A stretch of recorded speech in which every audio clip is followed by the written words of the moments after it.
College का वार्षिक समारोह देर रात खत्म होना था। कुछ दोस्त घर के पास की कॉलोनी में रहते थे, तो साथ पाकर में भी समारोह में रुक गया। आधी रात को समारोह खत्म होते ही दोस्तों के साथ घर के लिए निकल पड़ा। बाकी दोस्तों को अलविदा कह कॉलोनी के नजदीक पहुंच छोटे रास्ते से जाने के लिए मैदान में पैर रखा ही था, तो याद आया कि मां मैदान के किस्से कहानी सुना इधर से आने को मना करती थी, लेकिन इन सब बातों को मानता कौन है, ये सोच मैदान से ही जाने के लिए चला ही था। तो अकेला होने से बेचैनी महसूस हुई। नजर घुमाई तो दूर सड़क लाइट की रोशनी टिमटिमा रही थी। अंधेरे में पैरों के नीचे प्लास्टिक की बोतलों, थैलियों के आने से झींगुरों की आवाजें और दूर कहीं से रोते हुए कुत्ते की आवाज।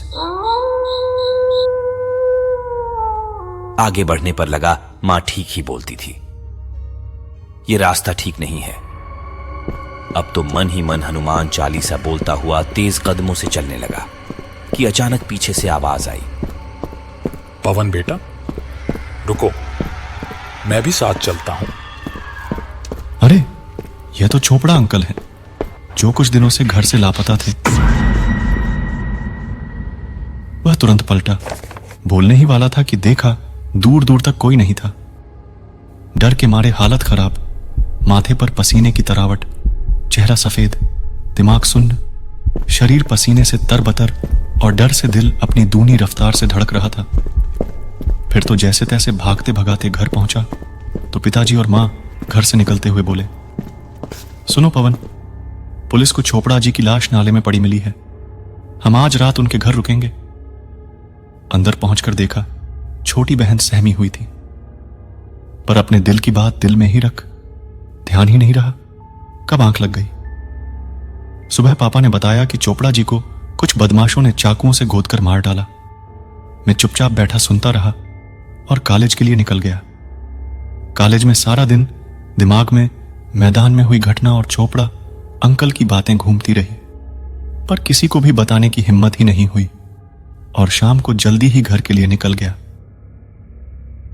घर पहुंच दरवाजा खटखटाया, पर बहुत देर तक किसी ने जब दरवाजा नहीं खोला तो सामने वाले अंकल बोले, पवन घर पर कोई नहीं है, चोपड़ा जी की पत्नी आईसीयू में भर्ती हैं।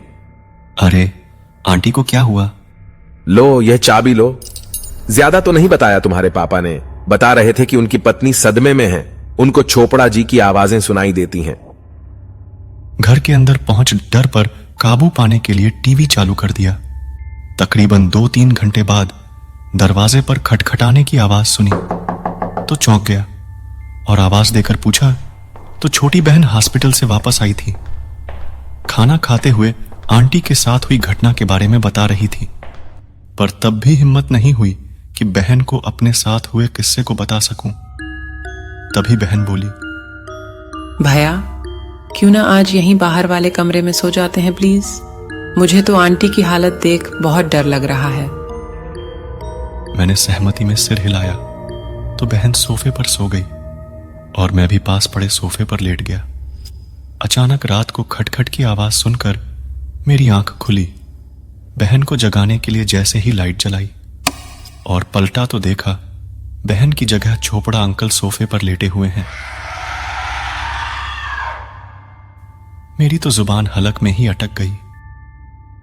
सामने अंकल गुस्से से आंखें लाल किए हुए घूरते हुए बोले,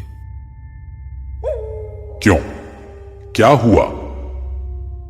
डर गए? तुम्हारा यही डर मेरी मौत के लिए जिम्मेदार है।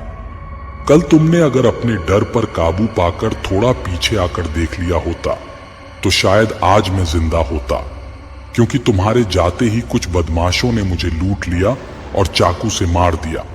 अब तो तुम्हारे इस बेवजह डर का अंत तुम्हारी मौत के साथ होगा। इतना सुन पवन लड़खड़ाते हुए फर्श पर गिर पड़ा और सिर पर गहरी चोट लगने की वजह से उसकी मौत हो गई। तो फ्रेंड्स, यह मेरी पहली वीडियो है और इसमें मैंने अपनी पूरी कोशिश की है अच्छी तरह से इस कहानी को सुनाने की।